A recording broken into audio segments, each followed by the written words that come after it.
Hey everyone, how's it going today? Lamoura here, and welcome to another episode of Final Fantasy XIV. We are here at the Keeper of the Lake dungeon. We're gonna see if we can get this, rocking here. It's a fun dungeon. There's a lot going on, but I might do something a little different depending on how this dungeon goes.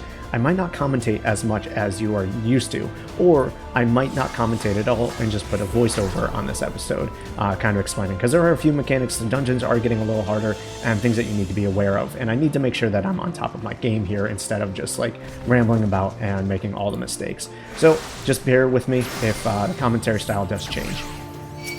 Okay, so this is post-recording, this is editing Lamoura, and here to do your commentary tracks for the day. Pleased to meet you. No, I'm just kidding. But yeah, honestly, I just want to expand on what I was previously saying is these dungeons aren't, I would call, particularly hard, but the amount of skills that we have and that my class demands is a little bit more intensive than it was at the earlier levels.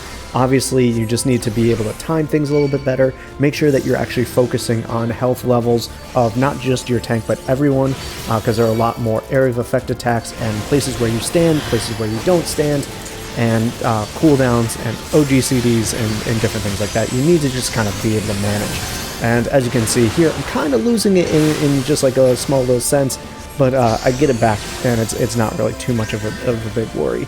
But if I was commentating, I might be trying to think of something to say instead of paying attention to what's actually happening on the screen. A lot of people don't realize that commentary on top of games is actually fairly hard, and I would assume it's a very similar, I'm using air quotes here, skill set to game commentators, like sports commentators, esports commentators. They need to know the mechanics of the game. They also need to be able to watch the game, and they also need to think about what they're going to say next. I'm sure for a lot of people it comes naturally, but for me, just trying to make sure that I'm doing all the actions per minute, it definitely does become a little bit more intensive. When I watch things like games done quick, I notice that there are times when a lot of the speedrunners will say, okay, this is a little bit more of an intensive area, so I'm going to let some of my commentators, my friends who are joining me, speak about the strats that I'm using and different things like that.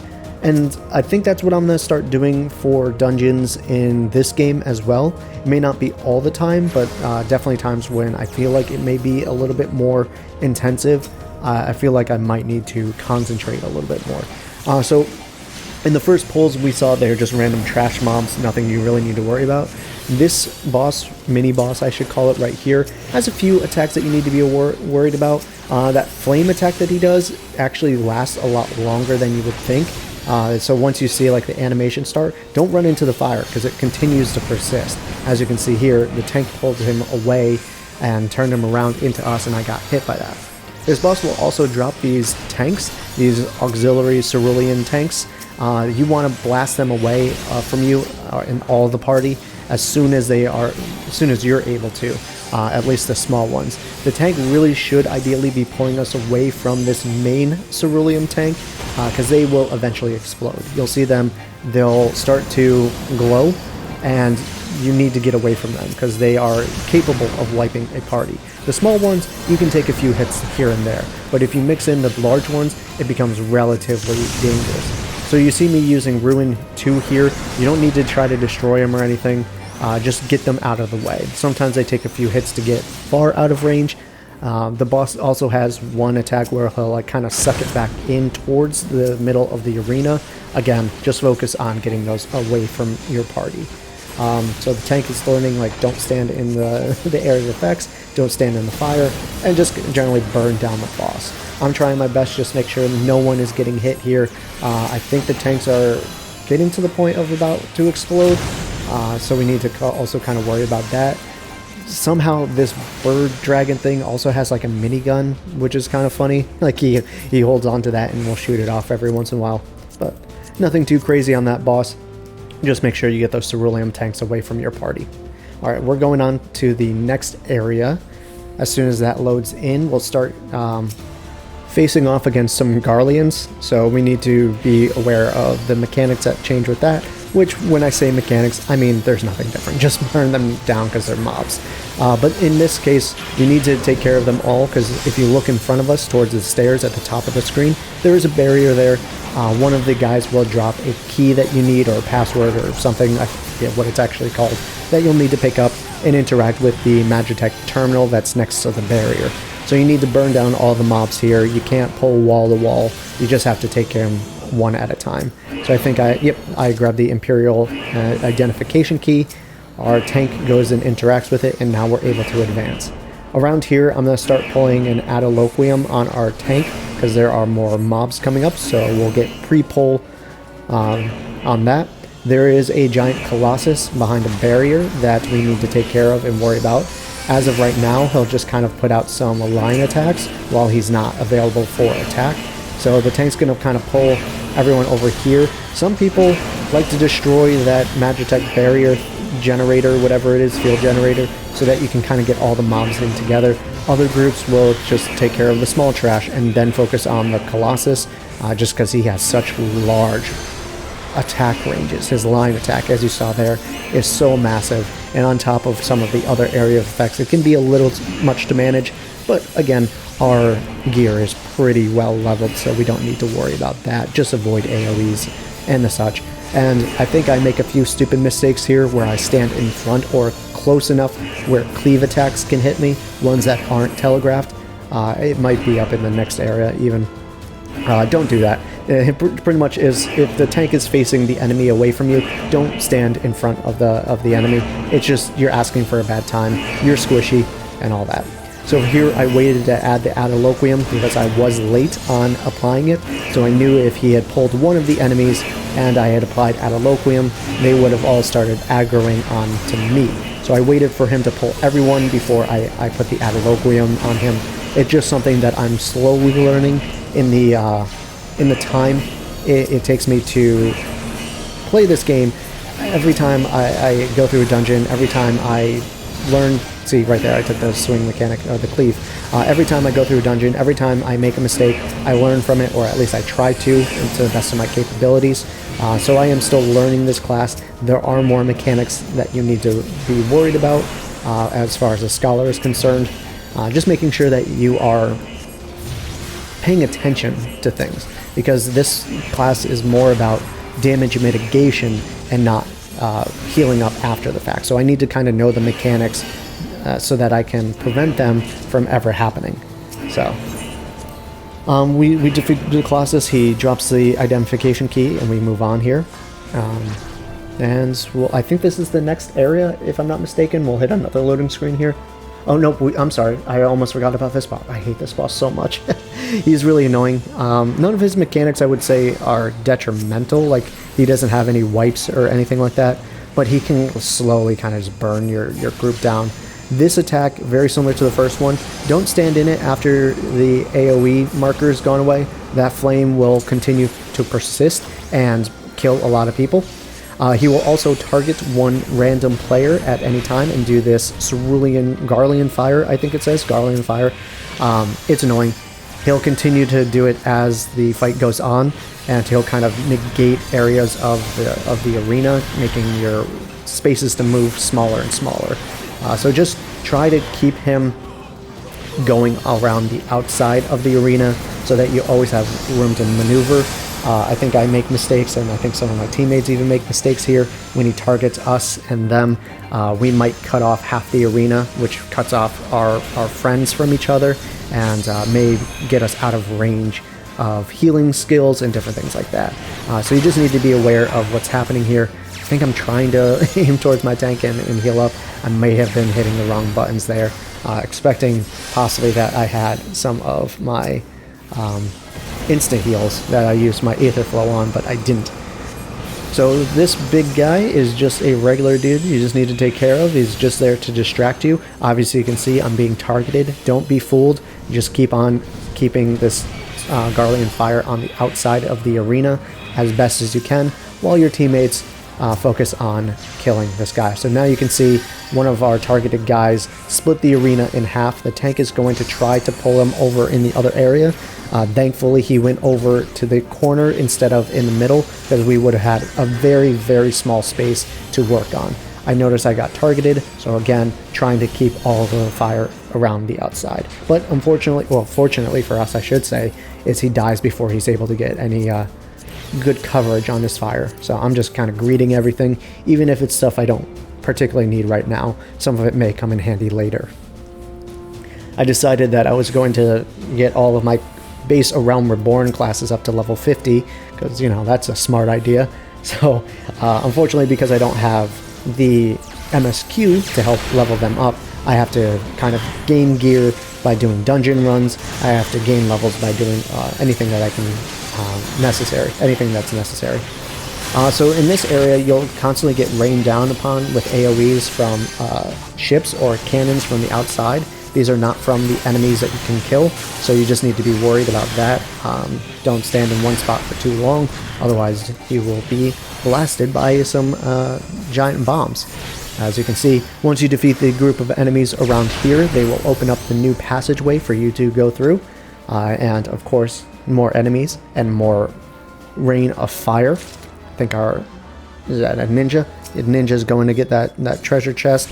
Sometimes it can hold some good stuff, sometimes it's just like potions or whatever. I always like to get treasure chests if I can. A lot of groups just pass by them. There's one dungeon in particular that I've done. I don't even think it's part of the main story, but people pass by that first chest or even don't know it's there, but it holds a minion, and it took me a long time to figure that out. I was grinding out that dungeon trying to get that minion because I figured out it was there, but I didn't realize there was a chest in one little nook, or cranny if you want to call it, and it took me a while, a lot of extra time that it didn't need to be spent if people would just go and get the chest as they appear. But so many people are running these dungeons for 3 years in a row or something like that, and they just want to get them done. But we're about to hit the final boss of this area, of the Keeper of the Lake, indeed. This one's kind of cool. I actually like this boss fight a lot. It's got some cool mechanics tied to it.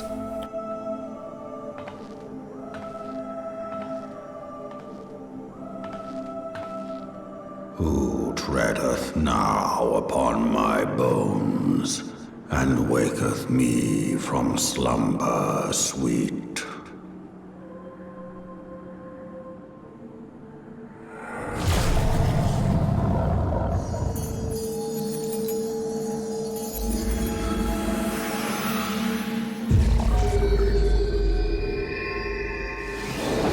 Thou hast forgotten the face of thy Lord. Remember, mortal, and fear me.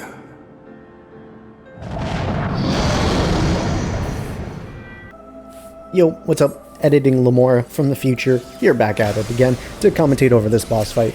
So this is Midgar Sommer. He has some pretty cool attacks and mechanics here. You'll notice these two dragons here that were laying on the ground. They get resurrected one by one. You defeat one, and then the other one resurrects after. So essentially with this Mirage Dragon, the mechanic for the tank, at the very least, while also dodging all of the regular AoEs, is Midgar Sommer will have like this blue area of effect attack that you need to avoid. And I think it also may heal the dragons. So during the Mirage Dragon stage, that blue half circle that you just saw will appear within melee range of Midgar Sommer. So that first half of the arena.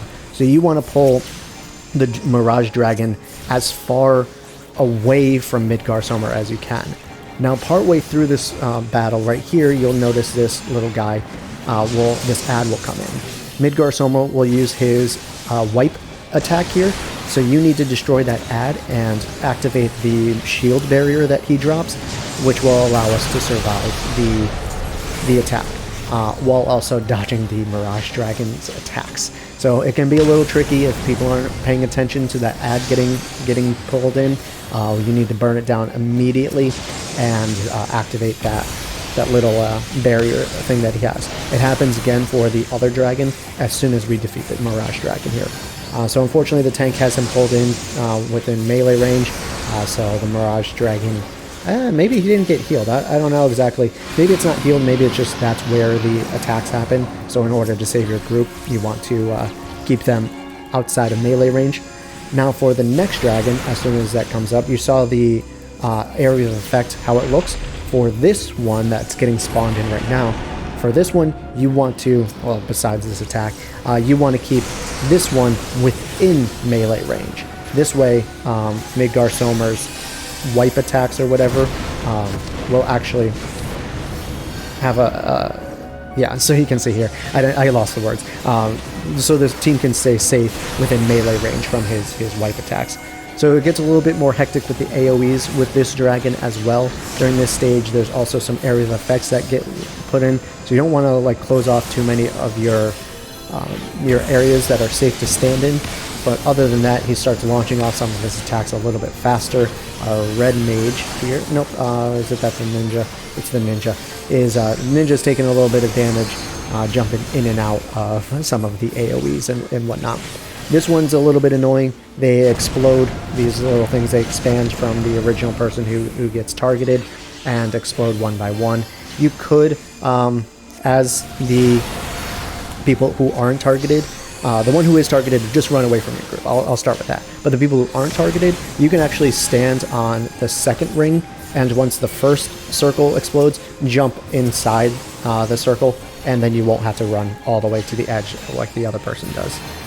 So as you saw here, the other ad came in. There's a field generator that gets activated here. We're hoping that our tank comes running through. I believe he makes it, and we don't get a wipe here. But unfortunately, you can see there were AoEs still within the barrier here that we still have to worry about. From here, it's a general burn of the Mirage Dragon, and once he's down, he actually does a lot of damage to the main Midgar Somer boss. So that's why this is happening. So you can see here, if you kind of pay attention, you'll notice that they explode one at a time here. Boom, boom, boom, 3 in a row. So if you are not the one who's targeted, you can just avoid the first explosion and jump into the center circle and you'll be fine. So once this Mirage Dragon goes down, the main Midgar Somer boss will be pretty low on health, and you can burn him just with like the last, 0.4% of health that he has. Those things are kind of his main health pool. And from here, you just burn him down and we'll hit the end of it. Alright guys, well, thanks for bearing with me with this commentary style. Hopefully it wasn't too annoying for you.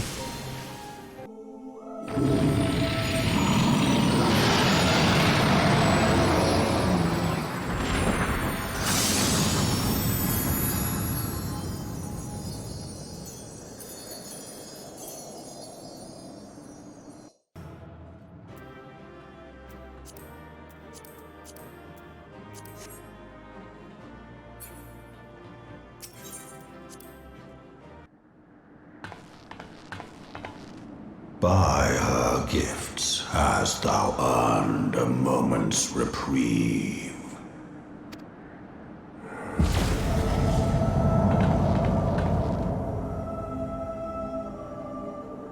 Speak, mortal, and I shall listen.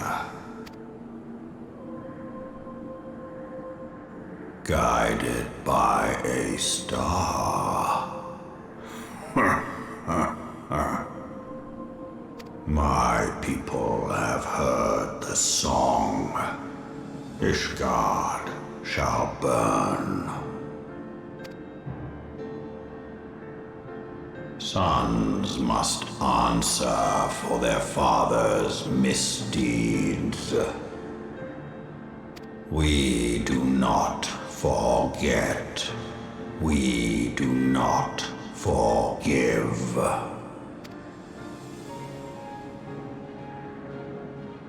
Seven children did I sire. One now singeth of retribution. I rise to join in the chorus. Thou art powerless to silence us, mortal. Yet thou shalt not live to labor in vain. Thy reprieve is at an end.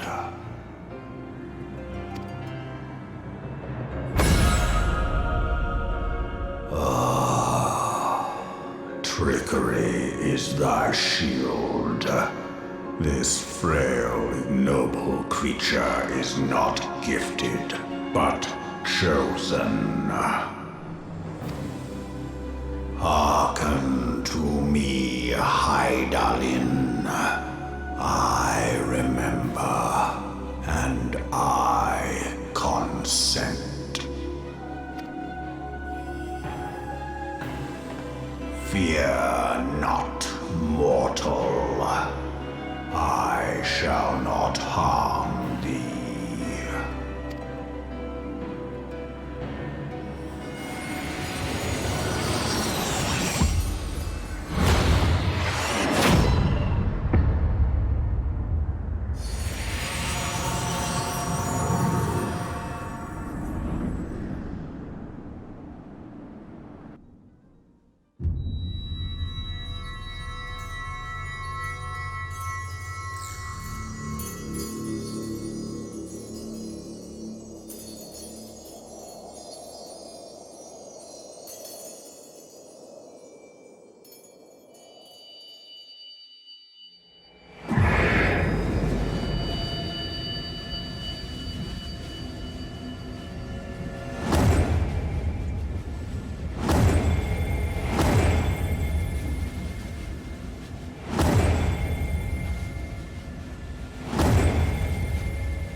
Mayhap thou thinkest me an oath breaker. Thou art mistaken. If thou comest to harm, it shall be by another's hand, not mine. I did but strip thee of thy mistress's feeble blessing. Thou didst profit much by her grace, but no more.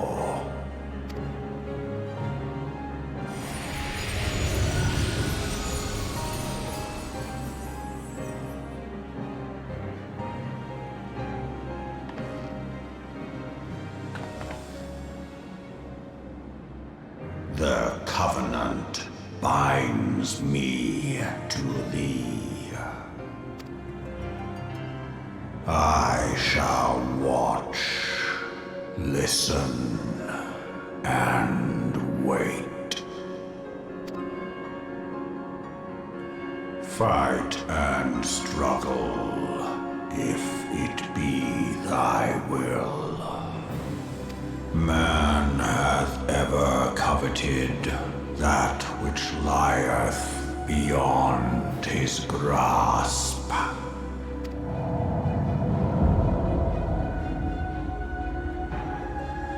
I drink of her body, and thence doth mine own find new life. When it hath grown whole, the loyal and penitent shall rejoice. The dragon song heraldeth a beginning and an end.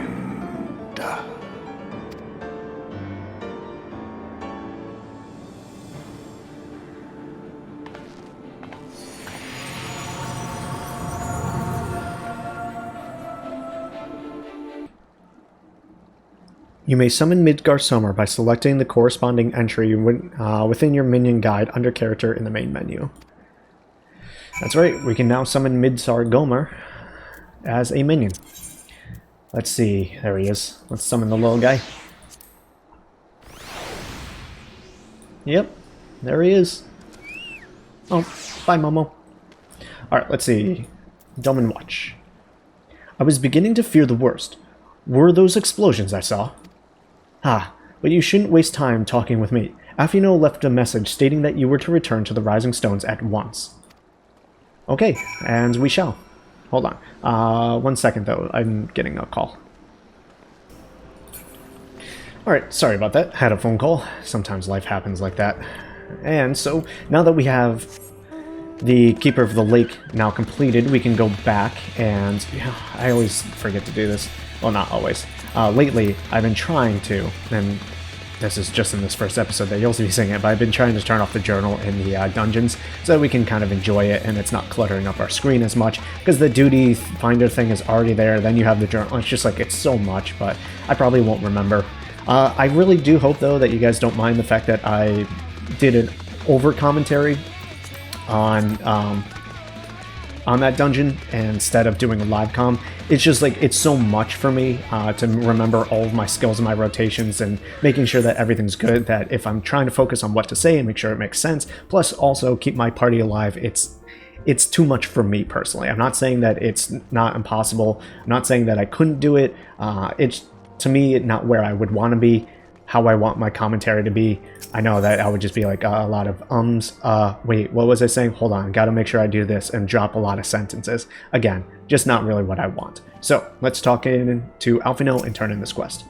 Praise the 12 that you are hale and whole. I came as soon as Menphelia informed me of Sir Amaric's request. You have completed your investigation of the Keeper of the Lake, I take it? Then, I would hear your report.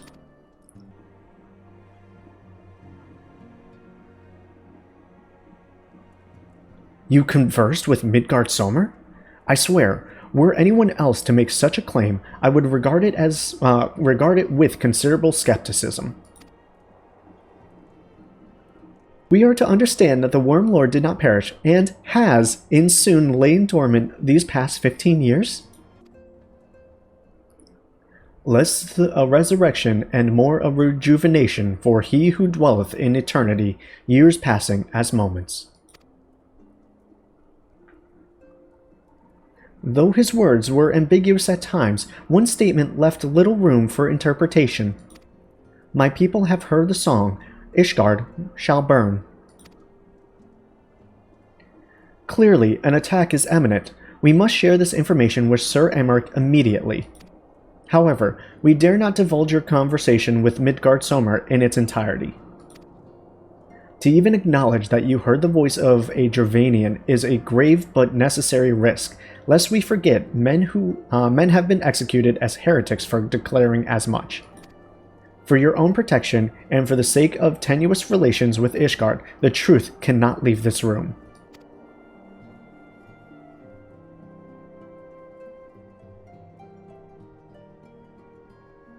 As for how we shall present our revelations to Sir Amaric's emissary, you may leave that to me. Pray remain here for now.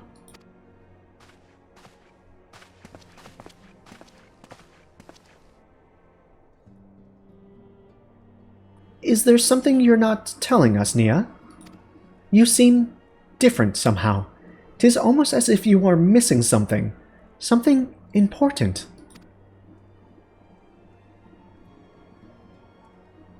12 for Fent! Mitzar's Gomer stripped you of your blessing of light. How are you? Oh, are you all right? How do you feel? I see. It is a relief to hear that you are otherwise unharmed. It beggars belief that any being could possess the power to deprive you of her blessing. Mitzar Gomer made mention of a covenant, did he not? One of the ancient myths regarding Silver Tear Fall states that when the waters came into existence, so too did the Great Worm. Athalic and Nymeria, brother Time and sister Fate, decreed that Midgard Sommer ever watched over the source from which all water and magic was said to flow. I wonder, what if this was the covenant of which he spoke, and 'twas not the gods whom he treated, but Hydaelyn herself? Well, If he is watching over you as you claim, mayhaps you will have an opportunity to ask. Let us keep this matter to ourselves. I do not wish to burden our friends needlessly.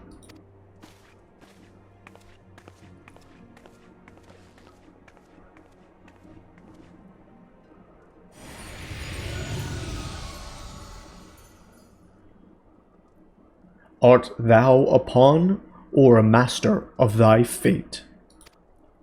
What hast thou wrought by thine own hands, mortal?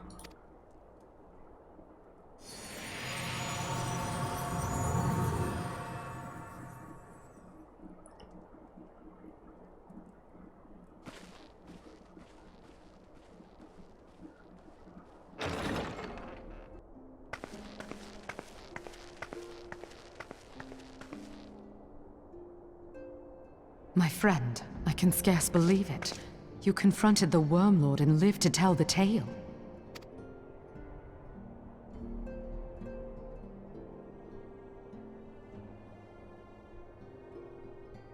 I give thanks to Helone for your preservation. It is our sole cause for gladness. Your encounter with the Keeper of the Lake served to confirm our fears. A great worm has roared, and it makes little difference if it was one of the two in Eorzea or any other. The Dravanians are coming. I am told that Ishgard has magical defenses against Dravanian attack, though I am not privy to their exact nature.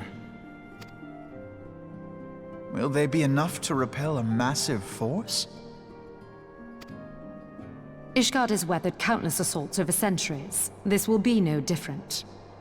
And now that you have confirmed the threat, none can ignore the Lord Commander's calls for the wards to be strengthened. I dare not presume to speak for him, but I expect the Lord Commander would sing your praises. I must away, but we shall meet again soon.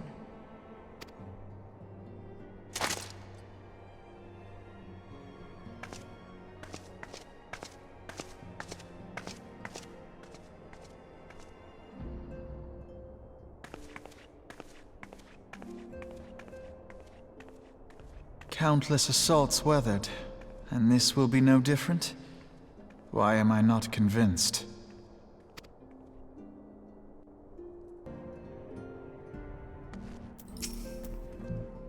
The Ishgardians have warred with the Dravanians for centuries, nay, nearly 1,000 years. In all that time, not once have their enemies breached their defenses and entered the city proper.